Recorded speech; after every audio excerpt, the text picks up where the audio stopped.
change the layout or the format of the ground. It changes the way the tide wants to work, the circle of the water, and it just washes away a bizarre area of the landscape that Mother Nature did not intend. It happened years ago down in Portland. They put a big rock wall out that's 4 or 5, 6 times bigger than that one, and it completely changed the tide system, and it washed the whole town. Servos, shops, everything just disappeared. That's down in Portland in Victoria. That happened 10 or 12 years ago. The whole town, just out of Portland, in between Portland and Haywood, the whole town was lost. All because of man-made situations that affected the tides. It washed the whole land cycle away, and lots of houses, over 250 houses were lost, and it was disastrous for a lot of people. But there's a beautiful area down here at Esperance, Lower WA. It's very nice. Just going back to mining, these big rocks that we have right around the foreshore, and this it's slightly different colour.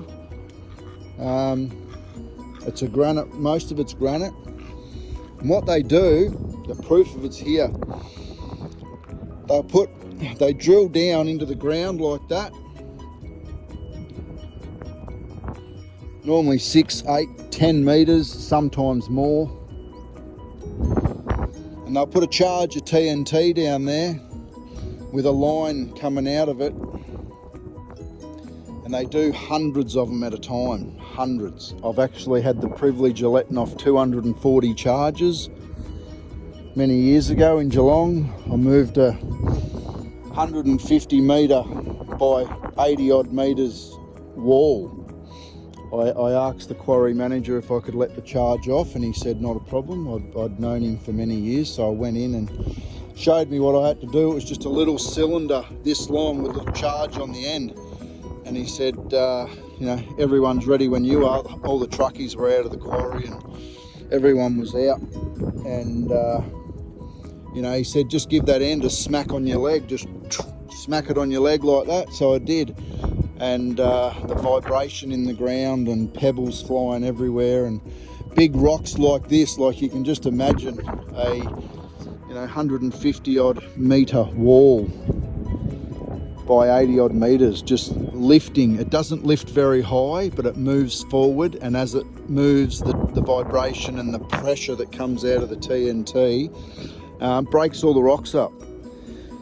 Then the machines come in, and a bit of manpower, but mainly machines, and we end up with these products and smaller. Then they go through another system altogether for landscape reasons, for gardening, for roads, for footpaths, for concreting. All sorts of different products are made from what's in the ground. So yeah, there's just another little story on Esperance and why it's here. It's because of this grain service. The locals here all must farm. There wouldn't be a family that lives here that doesn't know something about farming, or someone involved with farming, or somebody that works here.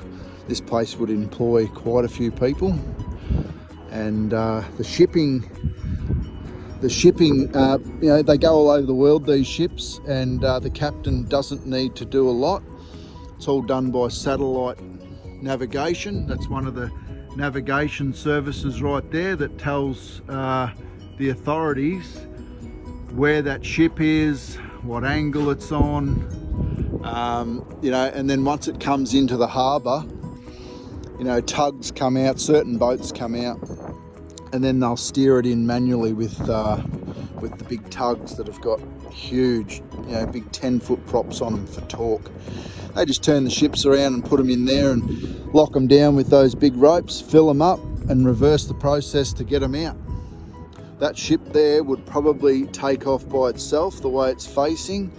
The captain may just get it out in the general direction, and then the satellite navigation takes over, and it'll be programmed to whatever country it's going to. Like the people on board, they do certain, they paint, they cook, they've got, you know, some of them have got 10 people on board to look after. It's a massive process. So there's you know, there's Telstra on that tower. There's internet. There's pay TV. There's a repeater station.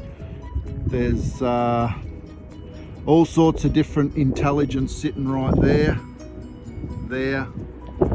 It all works invisibly through the oxygen with frequencies. It is what it is. All right, hope you're all having a good day. We are back on the road.